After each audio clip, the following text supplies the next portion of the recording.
Buenos días a todos. Feliz inicio de semana. Hoy lunes 18 de enero de 2021.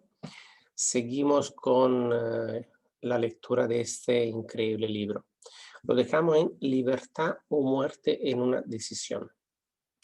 El valor de toda decisión depende del coraje que se necesite para ejecutarla. Las grandes decisiones, aquellas que constituyeron los fundamentos de la civilización, fueron tomadas asumiendo grandes riesgos, lo que a menudo significó la posibilidad de encontrar la muerte. La decisión de Lincoln de promulgar su famosa Declaración de la Emancipación, mediante la que se otorgaba la libertad a las personas de color en Estados Unidos, la tomó a sabiendas de que ese acto pondría en su contra a miles de amigos y partidarios políticos. La decisión de Sócrates de tomar la venenosa cicuta en lugar de comprometer sus creencias personales fue un acto de gran valentía. Se adelantó 1000 años a su tiempo y dio el derecho a la libertad de pensamiento y de palabra a todo lo que no habían nacido aún. La decisión del general Robert Lee de apartarse de la Unión y tomar partido por la causa del Sur también fue una acción valerosa, pues él sabía que podía costarle la vida, además de las muchas otras personas. 56 que arriesgaron a la horca. Pero la mayor decisión de todos los tiempos, en lo que se refiere a los ciudadanos de lo que más tarde sería Estados Unidos, se tomó el 4 de julio de 1776 en Filadelfia, cuando 56 hombres estamparon sus firmas en un documento que, como muy bien sabían, aportaría la libertad a todos los norteamericanos o bien dejaría a cada uno de los 56 colgado de una cuerda por el cuello. Sin duda alguna habrá oído hablar de este famoso documento, aunque tal vez no haya extraído del mismo la gran lección de logro personal que nos enseña de un modo tan sencillo. Muchos recuerdan la fecha en que esa gran decisión fue tomada, pero pocos se dan cuenta del valor que se necesitó para ello. Recordamos nuestra historia tal y como nos la enseñan. Recordamos las fechas y los nombres de los hombres que lucharon. Recordamos Valley Forge y Yorktown. Recordamos a George Washington y a Lord Cornwallis. Pero en realidad sabemos muy poco acerca de la fuerza real que había detrás de esos nombres, fechas y lugares. Y sabemos menos todavía sobre ese poder intangible que nos aseguró la libertad, mucho antes de que los ejércitos de Washington llegaran a Yorktown. Representa casi una tragedia que los historiadores hayan pasado por alto el hacer la más mínima referencia al poder irresistible que dio nacimiento y libertad a la nación destinada a establecer nuevos niveles de independencia para todos los pueblos de la tierra. Y digo que eso es casi una tragedia, porque precisamente se trata del mismo poder que todo individuo debe utilizar para superar las dificultades que se le presenten en la vida y obligar a ésta a pagar el precio que se le pide. Revisemos, aunque solo sea de forma muy breve, acontecimientos que dieron lugar a ese poder. La historia comienza con un incidente ocurrido en Boston el 5 de marzo de 1770. Los soldados británicos patrullaban por las calles, amenazando a los ciudadanos con su sola presencia. A los colonos no les gustaba ver hombres armados andando por sus ciudades. Empezaron a expresar abiertamente su resentimiento por este hecho, arrojando piedras y proferiendo insultos contra los soldados que patrullaban, hasta que el oficial del mando dio la orden: calen bayonetas, carguen. La batalla que comenzó en este momento tuvo como resultado la muerte de muchos, mientras que otros quedaron heridos. El incidente provocó tal resentimiento que la Asamblea Provincial, compuesta por colonos importantes, convocó una reunión con el propósito de emprender alguna acción concreta. Dos de los miembros de esa asamblea fueron John Hancock y Samuel Adams. Tomaron la palabra y hablaron con valentía, declarando que debían organizar un movimiento para expulsar de Boston a todos los soldados británicos. Debemos recordar que eso fue una decisión surgida en la mente de dos hombres, lo que podemos considerar como el principio de la libertad que todos disfrutamos ahora en Estados Unidos. Tampoco podemos olvidar que la decisión de esos dos hombres exigía fe y coraje, porque era una decisión que entrañaba peligros. Antes de que la asamblea terminara, Samuel Adams fue elegido para visitar al gobernador de la provincia, Hutchinson, con objeto de exigirle la retirada de las tropas británicas. La petición fue aceptada y los soldados se retiraron de Boston, pero el incidente no quedó zancado por ello. Había provocado una situación cuyo desenlace estaría destinado a cambiar el rumbo de toda una civilización. Organización de un equipo de trabajo. Richard Harry Lee adquirió un papel importante en esta historia. Él y Samuel Adams se comunicaban entre sí con frecuencia, con correspondencia, compartiendo temores y esperanzas acerca del bienestar del pueblo en sus provincias respectivas. A raíz de esta práctica, Adams concibió la idea de que un intercambio mutuo de cartas entre las 13 colonias podría ayudar a producir la coordinación de esfuerzos que tanto necesitaban en relación con la solución de sus problemas.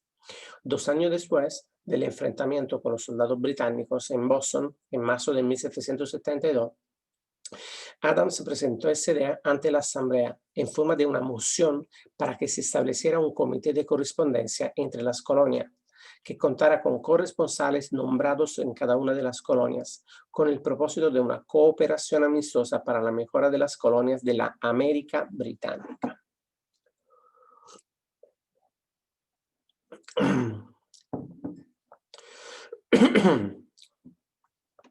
Esto constituyó el principio de la organización de un poder mucho más amplio destinado a conseguir la libertad para todos los colonos y sus descendientes. De ese modo se organizó el equipo de trabajo. Estaba compuesto por Adams, Lee y Hancock. El comité de correspondencia fue organizado. Los ciudadanos de las colonias habían estado desarrollando una desorganizada oposición física contra los soldados británicos a través de incidentes similares a los tumultos de Boston. Pero de todo ello no se había derivado ventaja alguna. Sus agravios individuales no habían sido consolidados bajo un equipo de trabajo. Ningún grupo de individuos tenía puestos sus corazones, mentes, alma y cuerpos juntos en una decisión concreta para solucionar de una vez por todas su dificultad con los británicos, hasta que Adams, Hancock y Lee se pusieron a trabajar juntos. Mientras tanto, los británicos tampoco permanecieron de brazos cruzados. También ellos se dedicaron a efectuar alguna planificación y a formar equipos de trabajos propios, con la ventaja de contar con el apoyo de dinero y de un ejército organizado. Una decisión que cambió la historia. La corona nombró a Gage para sustituir a Hutchinson como gobernador de Massachusetts. Uno de los primeros actos del nuevo gobernador consistió en llamar a Samuel Adams por mediación de un mensajero con el propósito de intentar detener su oposición merced al temor. Comprenderemos mucho mejor el espíritu de lo que sucedió si citamos la conversación mantenida entre el coronel Fenton, el mensajero enviado por Gage, y el propio Adams. Coronel Fenton, he sido autorizado por el gobernador Gage para asegurarle, señor Adams, que el gobernador ha sido dotado de amplios poderes para conferirle a usted tantos beneficios como lo sean satisfactorios. Intento de ganarse a Adams con la promesa de sobornos, con la condición de que abandone usted su oposición a las medidas del gobierno. El gobernador le aconseja que no continúe disgustando a su majestad. Su conducta le hace acreedor a los castigos previstos en una ley de Enrique VIII, por la que se puede enviar a Inglaterra a las personas para que allí sean juzgadas por traición o encarceladas por traición a discreción del gobernador de una provincia. Pero si usted cambia su línea política, no solo obtendrá grandes ventajas personales, sino que también estará en paz con el rey.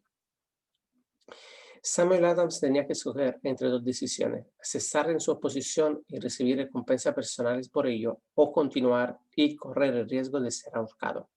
Evidentemente había llegado el momento en que Adams se veía obligado a tomar una decisión que podía costarle la vida. Adams insistió en que el coronel Fenton, bajo palabra de honor, le transmitiría al gobernador su respuesta, repitiendo con toda exactitud las mismas palabras que él le dijera. La contestación de Adams fue: dígale al gobernador Gage que confío desde hace mucho tiempo en estar en paz con el rey de reyes. Ninguna consideración personal me inducirá a abandonar la justa causa de mi país, y dígale al gobernador Gage que Samuel Adams le aconseja que no continúe insultando los sentimientos de un pueblo exasperado. Cuando el gobernador Gage recibió la cáustica respuesta de Adams, montó en cólera y promulgó una proclama en la que se decía: el abaco firmante, en nombre de su majestad, ofrece y promete su más gracioso perdón a todas aquellas personas que a partir de ahora abandonen las armas y regresen a los deberes propios de súbditos pacíficos. Las únicas excepciones del beneficio de tal perdón son Samuel Adams y John Hancock, cuyas ofensas de naturaleza demasiado flagrante no admiten otra consideración que la de un adecuado castigo. Podríamos decir que tanto Adams como Hancock se encontraban en dificultades. La amenaza del airado gobernador obligó a los dos hombres a tomar otra decisión, igualmente peligrosa. Convocaron una apresurada reunión de sus más fieles seguidores. Una vez todos estuvieron presentes, Adams cerró la puerta con llave, se la metió en el bolsillo y les informó que era imperativo organizar un congreso de los colonos y que nadie abandonaría aquella habitación hasta que se hubiera tomado la decisión de convocar dicho congreso. A este anuncio siguió una gran excitación. Algunos sopesaron las posibles consecuencias de tal radicalismo, otros expresaron graves dudas en cuanto a la prudencia y la conveniencia de una decisión tan definitiva que desafiaba claramente a la corona. Encerrados en aquella habitación, había dos hombres inmunes al temor, ciegos ante la posibilidad del fracaso: Hancock y Adams. Gracias a la influencia de sus mentes, los demás fueron inducidos a aceptar que se debían establecer acuerdos a través del Comité de Correspondencia para convocar el primer Congreso Continental, que se celebraría en Filadelfia el 5 de septiembre de 1774. Vale la pena recordar esta fecha. Es mucho más importante del 4 de julio de 1776. Si no se hubiera tomado la decisión de convocar un Congreso Continental, tampoco se hubiese llevado a cabo la firma de la Declaración de Independencia. Antes de que la primera reunión del nuevo Congreso se celebrara, otro líder que se encontraba en otra parte del país se hallaba profundamente enfrascado en la tarea de publicar una sucinta exposición de los derechos de la América Británica. Se trataba de Thomas Jefferson, de la provincia de Virginia, cuya relación con Lord Dunmore, representante de la corona en Virginia, era tan tensa como la de Hancock y Adams con su gobernador. Poco después que se publicara su sucinta exposición de los derechos, Jefferson fue informado de que había la orden de perseguirlo por alta traición contra el gobierno de su majestad. Inspirado por la amenaza, uno de los colegas de Jefferson, Patrick Henry, expresó con claridad lo que pensaba y concluyó sus observaciones con una frase que se ha hecho clásica desde entonces: si eso es traición, que sea la mayor de todas. Fueron hombres como esos los que, sin poder, sin autoridad, sin ejército y sin dinero, tomaron asiento en una solemne consideración del destino de las colonias, dando inicio così a la apertura del primer Congreso Continental, que continuaron celebrando cada 2 años hasta que, el 7 de junio de 1776, Richard Harley Lee se levantó, se dirigió a la presencia y ante el asombro de la Asamblea presentó la siguiente moción: caballero, presento la moción de que esas colonias unidas son y deben ser por derechos estados libres e independientes, absueltos de toda alianza con la corona británica, y que toda conexión política entre ellos, el país del Reino Unido, está disuelto, y así debe quedar. La decisión más trascendental jamás escrita sobre papel. La asombrosa moción de Lee fue discutida con tanto fervor y durante tanto tiempo que él empezó a perder la paciencia. Finalmente, después de días de discusiones, volvió a ocupar el estado de oradores y declaró con una voz clara y firme: señor presidente, hace días que llevamos discutiendo este tema. Es el único recurso de acción que podemos seguir. ¿Por qué entonces retrasarlo más? ¿Por qué continuar deliberando?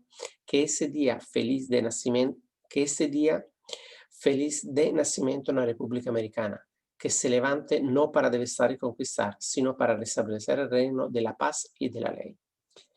Antes de que se votara su moción, Lee fue llamado a Virginia debido a una grave enfermedad familiar, pero antes de marcharse dejó la causa en manos de su amigo Thomas Jefferson, el cual le prometió luchar hasta que se cumpliera una acción favorable. Poco después, el presidente del Congreso, Hancock, nombró a Jefferson presidente de un comité que se dedicaría a redactar la Declaración de Independencia. El comité trabajó mucho y muy duramente en la redacción del documento que, cuando fuera aceptado por el Congreso y firmado por cada uno de los congresistas, significaría una condena de muerte para todos los firmantes y en el caso de que las colonias perdieran en la lucha que, sin lugar a duda, estallaría entre ellas el Reino Unido. Se redactó el documento y la versión original del mismo fue leída el 28 de junio ante el Congreso. Durante varios días se discutió, alteró y preparó su redacción definitiva. El 4 de julio de 1776, Thomas Jefferson se levantó ante la Asamblea y, sin el menor temor en su voz, leyó la decisión más trascendental jamás escrita sobre papel.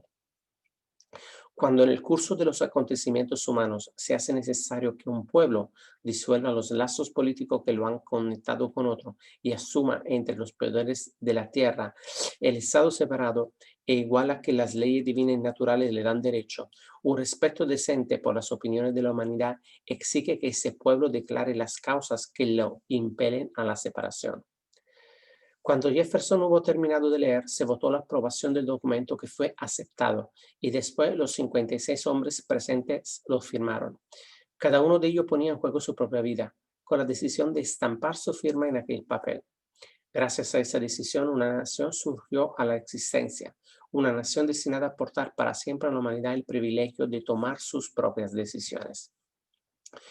Al analizar los acontecimientos que condujeron a la Declaración de Independencia, podemos estar convencidos de que esa nación, que ahora ostenta una posición de respeto y poder entre todos los demás países del mundo, fue el fruto de la decisión de un equipo de trabajo compuesto por 56 hombres.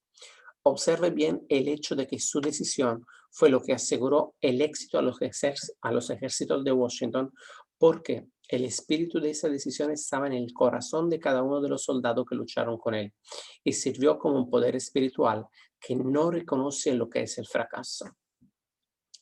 Observe también, y para mayor beneficio personal, que el poder que dio la libertad a esa nación no es el mismo poder que a esta nación es el mismo poder que todo individuo ha tenido que utilizar para alcanzar su autodeterminación. Este poder está hecho a partir de los principios descritos en este libro. No resulta difícil detectar en la historia de la Declaración de Independencia al menos 6 de esos principios: deseo, decisión, fe, perseverancia, equipo de trabajo y planificación organizada. Sepa lo que quiere y, en general, lo conseguirá. A través de toda esta filosofía se encontrará la sugerencia de que el pensamiento, apoyado por un fuerte deseo, tiene una tendencia a transformarse en su equivalente físico. Tanto en esta historia como en la de la organización de la United States Steel Corporation se encuentra una descripción perfecta del método mediante el cual el pensamiento produce esta asombrosa transformación. En su búsqueda del secreto del método, no esperen milagro alguno, porque no lo hallará. Solo encontrará las eternas leyes de la naturaleza. Esas leyes están disponibles para toda aquella persona que tenga la fe y el valor suficiente para utilizarlas. Pueden ser empleadas bien para aportar libertad a una nación, bien para acumular riquezas. Quienes toman decisiones con rapidez y de modo definitivo saben muy bien lo que quieren y en general lo consiguen. Los líderes en todos los campos de la vida son personas que deciden con rapidez y firmeza. Esa es la razón principal por la que se han convertido en líderes. El mundo tiene la costumbre de abrir paso al hombre cuyas palabras y acciones muestran que sabe a dónde se dirige. La indecisión es un hábito que suele aparecer en la juventud. El hábito adquiere permanencia a medida que el joven pasa por la escuela, el instituto, incluso la universidad, sin una definición de propósito. El hábito de la indecisión acompaña al estudiante cuando inicia el trabajo que elige hacer, si es que lo elige. En general, el joven que acaba de terminar sus estudios busca cualquier trabajo, acepta el primero que se le ofrece porque ha caído en el hábito de la indecisión. 98 de cada 100 personas que trabajan en la actualidad a cambio de un salario ocupan los puestos en los que están porque les faltó la firmeza de decisión necesaria para planificar y alcanzar un puesto determinado, así como el conocimiento acerca de cómo elegir al patrono. La firmeza de decisión exige siempre valor y a veces incluso mucho valor. Los 56 hombres que firmaron la Declaración de Independencia pusieron sus vidas en juego cuando decidieron estampar sus firmas en aquel documento. La persona que toma la firme decisión de conseguir un puesto de trabajo determinado y de que la vida le pague el precio que pide, no pone en juego su vida con esa decisión. Lo único que se juega es su libertad económica. La independencia financiera, la riqueza, un negocio deseable o un buen puesto profesional no se encuentran al alcance de la persona que descuida o rechaza la expectativa, la planificación y la exigencia de esas mismas cosas. El que desea obtener riquezas con el mismo espíritu con el que Samuel Adams deseó obtener la libertad para las colonias, seguro que terminará por acumular una gran fortuna. Capítulo 9. Perseverancia, el esfuerzo sostenido necesario para mover la fe. El octavo paso hacia la riqueza. La perseverancia es un factor esencial para el procedimiento de transformar el deseo en su equivalente monetario. El fundamento de la perseverancia es la fuerza de voluntad.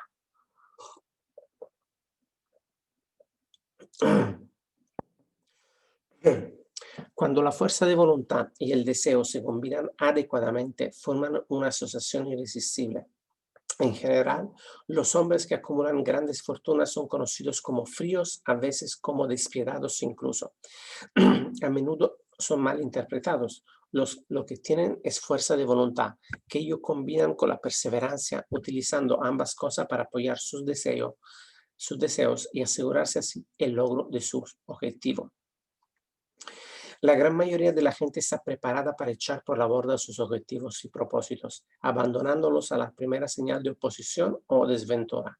Unos pocos continúan a pesar de todas las oposiciones hasta que los alcanzan. Es posible que no exista ninguna connotación heroica en el concepto de perseverancia, pero esa calidad es para el carácter de un hombre lo que el carbón para el acero.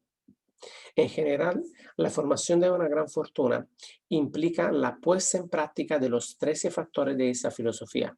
Todos aquellos que acumulan dinero tienen que comprender esos principios, han de aplicarlos con perseverancia. Su test de perseverancia. Si usted está siguiendo lo que se dice en este libro con la intención de aplicar los conocimientos que comunica, su primera prueba en cuanto a su nivel de perseverancia se la encontrará cuando empiece a seguir los 6 pasos descritos en el segundo capítulo. A menos que usted sea una de las 2 personas de cada 100 que ya poseen un objetivo marcado que se esfuerza por alcanzar, así como un plan definido para conseguirlo, puede leer las instrucciones y continuar después con su rutina diaria, sin llegar a cumplir nunca esas instrucciones. La falta de perseverancia es una de las grandes causas del fracaso. Es más, la experiencia con miles de personas ha demostrado que la falta de perseverancia dependerá por completo de la intensidad del deseo de cada cual. El punto de partida de todo logro es el deseo. Téngalo en cuenta constantemente. Unos deseos débiles llevan unos resultados débiles consigo, del mismo modo que un fuego pequeño produce muy poco calor. Si le parece que le falta la perseverancia, remédielo construyendo en su interior un fuego mucho más fuerte por debajo de sus deseos. Continúe leyendo hasta el final y luego vuelva al capítulo 2 y empiece de inmediato a llevar a cabo las instrucciones que ahí se dan en relación con los 6 pasos. La avidez con la que siga esas instrucciones indicarán con claridad lo mucho o lo poco que desea acumular dinero. Si descubre que se siente indiferente, le aseguro que no ha adquirido todavía la conciencia del dinero que debe poseer antes de poder estar seguro de acumular una fortuna. Las fortunas gravitan hacia los hombres cuyas mentes han sido preparadas para atraerla con la misma seguridad con el que el agua gravita hacia el océano. Si llega a la conclusión de que su perseverancia es débil, centre su atención en las instrucciones contenidas en el capítulo sobre el poder. Rodéese de un equipo de trabajo y podrá desarrollar la perseverancia a través de los esfuerzos cooperativos de los miembros de ese grupo de personas. Encontrará más instrucciones para el aumento de la perseverancia en los capítulos sobre la autosugestión y la mente subconsciente. Siga las instrucciones perfiladas en sus capítulos hasta que la naturaleza del hábito transmita a su mente subconsciente una imagen clara del objeto de su deseo. A partir de ese punto, ya no se verá obstaculizado por la falta de perseverancia. Su mente subconsciente actúa continuamente, tanto si usted está despierto como si duerme. ¿Tiende usted a la conciencia del dinero o a la conciencia de la pobreza? No le serán de ningún valor los esfuerzos espasmódicos o ocasionales para aplicar la regla. Si desea obtener resultados, tiene que aplicar toda la regla hasta que esa aplicación se haya convertido en un hábito fijo. De ninguna otra forma podrá desarrollar la necesaria conciencia del dinero. La pobreza es atraída hacia la persona cuya mente es favorable a ella, mientras que el dinero es atraído hacia la que se ha preparado deliberadamente para atraerlo, y según las mismas leyes. La conciencia de la pobreza se apoderará de la mente que no se ocupe de la conciencia del dinero. Una conciencia de la pobreza se desarrolla sin aplicación consciente de hábitos favorables a la misma. La conciencia del dinero, en cambio, se ha de crear a menos que uno haya nacido con ella. Comprende el completo significado de las afirmaciones que se hacen en el párrafo anterior y habrá entendido la importancia de la perseverancia en la acumulación de una fortuna. Si no existe perseverancia, se verá derrotado incluso antes de que haya empezado. Con la perseverancia seguro que ganará. Seguro que ganará. Si alguna vez ha experimentado una pesadilla, se dará cuenta del valor de la perseverancia. Se encuentra usted en la cama, medio despierto, con la sensación de estar a punto de ahogarse. No se siente capaz de volverse de lado ni de mover un solo músculo. Se da cuenta de que tiene que recuperar el control de su cuerpo. A través de un esfuerzo perseverante de fuerza de voluntad, se las arregla al fin para mover los dedos de una mano. Mientras continúa con el movimiento de los dedos, extiende su control a los músculos de un brazo hasta que pueda levantarlo. Luego, de la misma manera, consigue el control de otro brazo. A continuación, logra controlar los músculos de una pierna y luego de la otra. Por último, y con un supremo esfuerzo de voluntad, recupera el control completo de su sistema muscular y entonces logra escapar de su pesadilla. El truco se ha efectuado paso a paso. ¿Cómo liberarse de la inercia mental? Es posible que le sea necesario librarse de su inercia mental. Debe hacerlo mediante un procedimiento similar, con movimientos lentos al principio, para luego aumentar poco a poco su velocidad, hasta recuperar un control completo sobre su voluntad. Sea perseverante, sin que importe la lentitud con que se mueva al principio. Con la perseverancia llegará al éxito. Si selecciona con cuidado a su equipo de trabajo, encontrará en él a una persona por lo menos que le ayudará en el desarrollo de la perseverancia. Algunos hombres que han acumulado grandes fortunas lo hicieron impulsado por la necesidad. Desarrollaron el hábito de la perseverancia porque fueron impulsados por la circunstancia y tuvieron que llegar a ser perseverantes. Quienes han cultivado el hábito de la perseverancia parecen disfrutar de una especie de seguro contra el fracaso. No importa las veces que se vean derrotados, siempre terminan por subir el último peldaño de la escalera. A veces parece como si existiera un guía oculto cuya tarea consistiera en poner a prueba a los hombres por medio de toda clase de experiencias descorazonadoras. Aquellos que después de la derrota se levantan y siguen intentando llegar, terminan por lograrlo. Entonces el mundo entero grita: ¡bravo! Sabía que lo conseguirías. El guía oculto no permite que nadie disfrute de grandes logros sin pasar por la prueba de la perseverancia. Quienes no la superan tampoco llegan a donde quieren llegar. Aquellos que la superan se ven recompensados por su perseverancia. Como compensación a ella, recibe la consecución del objetivo que hubieran estado persiguiendo. Pero eso no es todo. También reciben algo mucho más importante que la compensación material: el conocimiento de que cada fracaso lleva consigo la semilla de una ventaja equivalente. Ok, lo dejamos hasta aquí. Lo dejamos hasta aquí. Así que voy a terminar la grabación. Espero que le haya gustado este capítulo, esa fracción del libro.